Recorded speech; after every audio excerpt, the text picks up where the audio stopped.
Bonjour, Laetitia Lévy, thérapeute. Je vous propose des consultations ici à Saint-Nazaire ou en visio.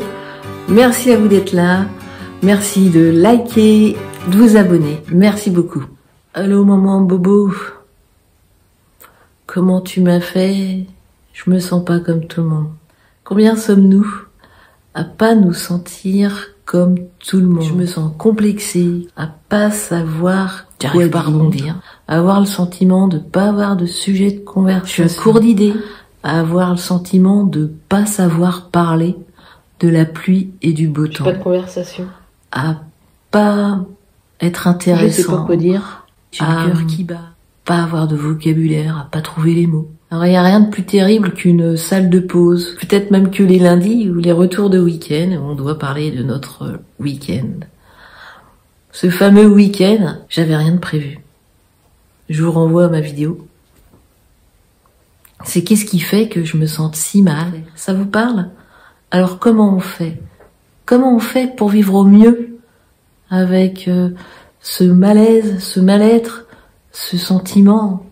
En fait, qu'est-ce qui se passe? Qu'est-ce qui m'arrive? Déjà, dans un premier temps, c'est de comprendre. Bah oui, je suis pas bien. Je suis pas à l'aise. D'accord?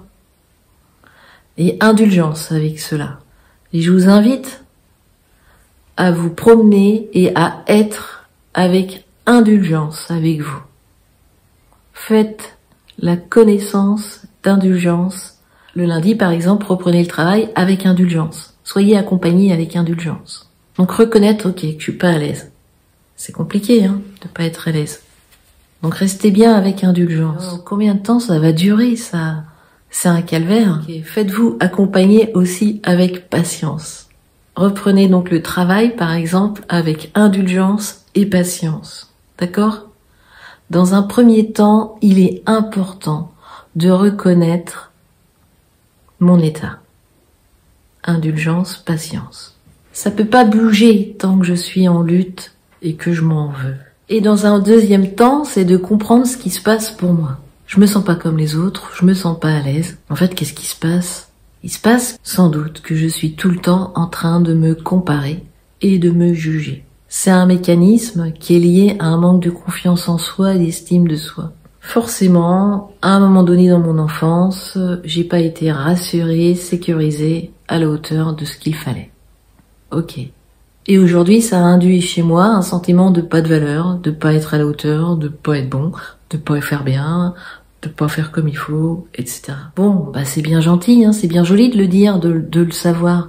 Mais comment je fais avec ça aujourd'hui? Donc ça, c'est pas rien, bien sûr. Ça va demander du temps, mais c'est pas irrémédiable. C'est pour ça que je vous dis d'être accompagné avec patience. Mais il y a de la pratique aussi. Récupérer la confiance et l'estime de soi, ça part aussi par de la pratique. C'est-à-dire qu'il est important que je me rende compte que je suis en train de me comparer aux autres. Et ça ne me rend pas service. Il est urgent que j'arrête. Il est urgent aussi que j'arrête de me dévaluer, de me juger. Donc l'idée, c'est par exemple, je rentre dans la salle de repos et je reste concentrée sur moi. Ce qu'appelle Byron Katie, rester dans ses affaires. J'ai déjà fait quelques vidéos à ce sujet. Je ne vais pas rentrer dans la tête des autres à savoir ce qu'ils pensent de moi. Je reste bien chez moi, avec le fait que je sois pas forcément très à l'aise. Mais je reste quand même chez moi. Je reste, si je peux, concentrer dans mes pieds. J'essaye de m'ancrer à rester chez moi, comme je suis. Et avec indulgence, indulgence, indulgence. C'est primordial. J'arrête de me juger, de me comparer. J'essaye de rester ancré chez moi. Et pour ça, je peux essayer de visualiser, de penser qu'à mes pieds, qu'à mes pieds, qu'à mes pieds. C'est vraiment une astuce qui marche, hein, de rester dans ses pieds. Je parle à quelqu'un et je reste concentré dans mes pieds, dans mes pieds, dans mes pieds. Ou dans ma respiration. Je reste avec moi.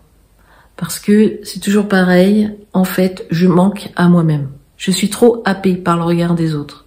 Je suis trop happée par les situations, par ce qu'il faudrait pas.